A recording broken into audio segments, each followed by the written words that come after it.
cái trứng cá nè mọi người, đây cả nhà, cá quá trời luôn. Đây nữa nè, đây nha, cái trứng cá bể luôn,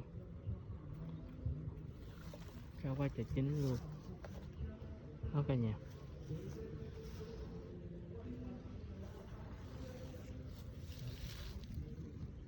Đây nữa nè, đó.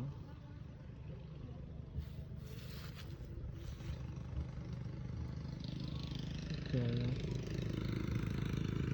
Đó. Đây này.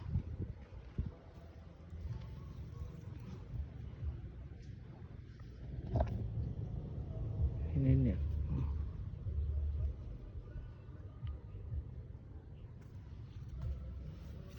Chặt con cá.